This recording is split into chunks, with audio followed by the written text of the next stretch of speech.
You're listening to the Slavic Literature Pod, your shelf help guide to all things Slavic.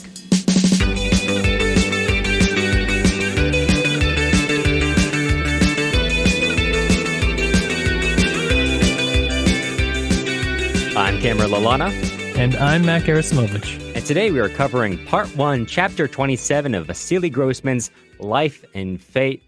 And we continue Ludmila's steamboat. Actually, I think it may be a steamboat ride down the Volga River to Saratov. This time with a smaller crowd, as most of the passengers have gotten off in Kuibyshev. So Ludmila is left to herself, presumably the soldiers, and her grief. And we'll be talking about that a lot over the next couple of days. Matt, why don't I throw it over to you? That's kind of what we're talking about, or what you wrote about today. Yes, I found it to be a very anxiety-inducing chapter reading about it.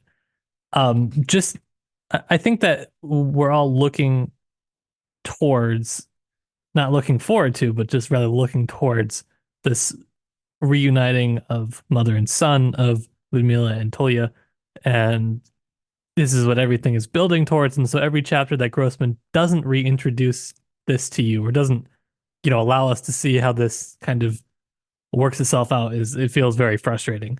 And it feels probably equally frustrating to Ludmila, right? So I think that there is this first line as she's kind of looking at seeing the city, and she's talking about the silhouettes of the factories began to appear together with small huts in houses with iron roofs. And it just kind of, I don't know, it's just this very shadowy depiction of how everything looks. It's not, she's not seeing everything clearly. Everything is kind of enshrouded, I guess. And it has this kind of strange sense permeating in it. It's almost ominous, I would say.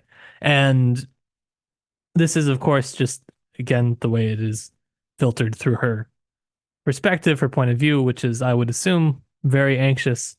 I would be if I was her. And like we said, based on the fact that she embarked on this journey packing no food or rations or anything, it seems like she is as well. Yeah, for sure. And we've mentioned before that the environment morphs around her emotions, her grief in this case. And I also wanted to draw that out into looking back on how other characters are written. In this case, we have a pretty good idea of the landscape that Ludmila is looking at. I'd say we have a pretty good sense of the city, or of Kuibyshev, of the environment beyond the steamboat itself. And I think it's interesting how to look at how that is so present and so alienating. The human element, which is usually so present in Grossman's work, is distant, with the exception of the soldiers, right? I mean, here in this chapter, literally all the passengers are gone, leaving Ludmila alone. And I think your characterization is correct.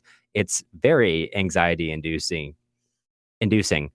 And compare that against, say, at the beginning of the book, the camp, where beyond the first chapter, you don't have that great of a sense of what the camp actually looks like. You have a great sense of the emotional life of the camp. You know the exact words that all these nationalities share and understand without needing to translate, and you understand where their common bonds are, and you understand where those common bonds are broken. But here, none of that's relevant. All that's relevant, or all that's noticed by Ludmila, I should say, is this imposing landscape looming over her, this vast, empty place. Even when there are people around, they get little mention, comparatively little mention, compared to, going back again to the camps and other scenes, which we've all been seeing as been going through. But as we're talking about Ludmila's perception morphing the environment, I would invite you also to look back and see how other characters' perceptions have also morphed their environment, not just in terms of like what they're specifically mentioning, but also like what are the things we're bringing in here? What are the elements we're focusing on? And what elements are we just not talking about? Whereas another character maybe bring that up quite often. Mm-hmm. Yeah, and the kind of end of the chapter is, I guess, her semi unresolved resolution, which is that she thinks that this feeling will go away and she'll be able to breathe more easily now that she's as it says, she's among people bound together by the same grief and the same labor. Or so she thinks it will be. We'll see next chapter that it's not going to work out exactly as she expects. In probably no way as she expects, I guess. Right. So this is just a good move by Grossman in terms of the narrative. It kind of gives you some insight into how Ludmilla thinks as a character, and then we'll see how the narrative goes from here. I already alluded to it. It'll go a little bit differently than how she's thinking, but it makes for an interesting kind of twist and turn, I guess. Yeah, definitely. And we hope, I think, unless there's anything else you wanted to cover, you'll hear from us again soon.